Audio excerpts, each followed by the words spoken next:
அன்று மாலை காலேஜ் முடிந்த அனைவரும் வீட்டிற்கு சென்று கொண்டிருந்தனர். அப்போது நிலா, நிலா என்று ஒரு குரல் கேட்டதும் திரும்பி பார்த்தாள் நிலா. நான் தான் கூப்பிட்டேன் என்று தைரியத்தை வரவழைத்து கொண்டு நிலா முன் வந்து நின்றான் சூர்யா. உன்கிட்ட கொஞ்சம் தனியா பேசணும் என்று சூர்யா கேட்க, என்ன பேச போற என்று நிலா கேட்டாள். சொல்கிறேன், கொஞ்சம் தனியாக பேசணும், வரியா ப்ளீஸ்? ஜஸ்ட் 5 minutes தான். சொல்லு.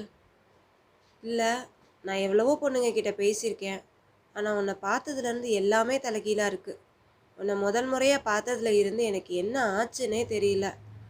அப்புறம் ஒரு நிமிஷம் என்று நிறுத்தினாள் நிலா. நீங்கள் எதுக்கு அடி போடுறீங்கன்னு தெரியுது. ஸோ போய் வேலையை பாருங்க. நான் இதுக்காக காலேஜ் வரல என்றாள் நிலா. இல்லை, அது என்று சூர்யா இழுக்க, என்னை பற்றி என்ன தெரியும் உனக்கு என்று நிலா கோபப்பட்டாள். நீ பிறந்து வளர்ந்தது எல்லாமே கேரளாவில் தான். உன் அப்பா அம்மாவுக்கு நீ ஒரே பொண்ணு. அங்கேயே தான் ஸ்கூல் படித்த. ஒரு தீ விபத்தில் உன்னோட அப்பா அம்மா இறந்துட்டாங்க. அதனால் சென்னைக்கு வந்து உன் மாமா வீட்டில் தங்கி இப்போ காலேஜ் படிச்சிட்ருக்க. அண்ட் உன்னோட அப்பா அம்மாவை நீ ரொம்ப மிஸ் பண்ணுற. am I right என்றான் சூர்யா. ஒரு வார்த்தை கூட பேசாமல் கண்களிலிருந்து நீர் வழிய சென்றாள் நிலா. சிறிது தூரம் சென்று நிலா திரும்பி ஒரு பார்வையை பார்க்க,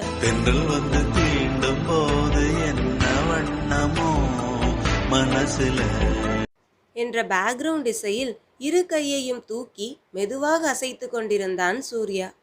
டேய் மச்சான் என்று கத்திக்கொண்டே வந்தான் விக்ரம். சூர்யாவை பார்த்ததும், என்னடா ஏசுநாதர் மாதிரியே நிற்கிறா, கர்த்தரே இவனை ஆசீர்வதிப்பீராக என்று கூறிக்கொண்டு அவனை தட்டி நினைவுக்கு கொண்டு வந்தான் விக்ரம். என்னடா விட்டுட்டு வந்துட்ட என்று விக்ரம் கேட்க, அவனிடம், டேய் நான் அவகிட்ட பேசிட்டேன்டா, அதுவும் தனியா என்றான் சூர்யா.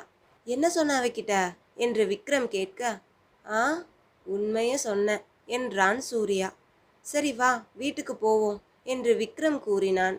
சரி பைக்கில் ஏறு மச்சான் என்று சூர்யா கூற, எனக்கு ஒரு பைக் வாங்கணும்னு ஆசை மச்சான் என்றான் விக்ரம். அவ்வளவுதானே, வாங்கிட்டா போச்சு என்று பேசிக்கொண்டே இருவரும் வீட்டிற்கு சென்றனர்.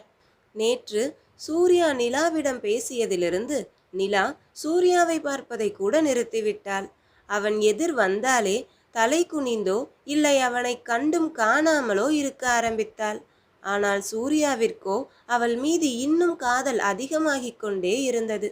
இப்படியே நாட்கள் ஓடிக்கொண்டிருக்க, ஒரு நாள் காலேஜ் முடிந்ததும் வீட்டிற்கு செல்லாமல் சிறிது நேரம் கிளாஸ் ரூமில் அமர்ந்து எழுதி கொண்டிருந்தாள் நிலா. எல்லோரும் வீட்டிற்கு சென்று விட்டனர், நிலாவின் தோழிகள் உட்பட. ஆனால் நிலா இன்னும் வரவில்லை என்று சூர்யா காலேஜ் கேன்டீனில் காத்து கொண்டிருந்தான். விக்ரமும் கூட இருந்தான். மச்சான் வாடா போலாம், ரொம்ப நேரம் ஆச்சுடா, அவ வரமாட்டா, வாடா போலாம் என்று விக்ரம் கூற, இரு மச்சான், அவளை எப்படிரா தனியா விட்டுட்டு போறது, இரு கொஞ்ச நேரம் என்றான் சூர்யா. அவ தான் உன்னை கண்டுக்கவே மாட்டாளேடா, அப்புறம் என்னடா என்று விக்ரம் கேட்க, அதுக்குன்னு விட்டுட்டு போக முடியுமா மச்சான், அவகிட்ட பிடிச்சதே அதான்டா. இப்படியே பேசி கொண்டிருக்க நிலா நடந்து வந்து கொண்டிருந்தாள். மச்சான் வாடா, அவ வரா, போலாம் வா என்று சூர்யா கூறியதும் விக்ரம், என்னது போலாமா, அப்ப அவளுக்காக நீ வெயிட் பண்ணலையாடா என்று விக்ரம் கேட்க, மச்சான் அவளுக்குத்தான் வெயிட் பண்ண, அதுக்கு நான் கூடவே வா போக முடியும், வாடா என்றான் சூர்யா. சரி நீ போய் பைக் எடுத்துட்டு வா பார்க்கிங்ல இருந்து, நான் வெளியே நிற்கிறேன் என்றான் சூர்யா.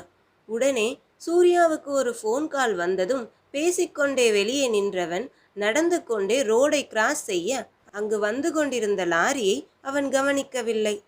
லாரி கிட்டே நெருங்க சூர்யாவின் பின்னே இருந்து யாரோ அவனை இழுக்க தடுமாறி கீழே விழுந்து விட்டான் சூர்யா. அதுவும் இழுத்த நபரின் மேலேயே விழுந்து விட்டான் சூர்யா.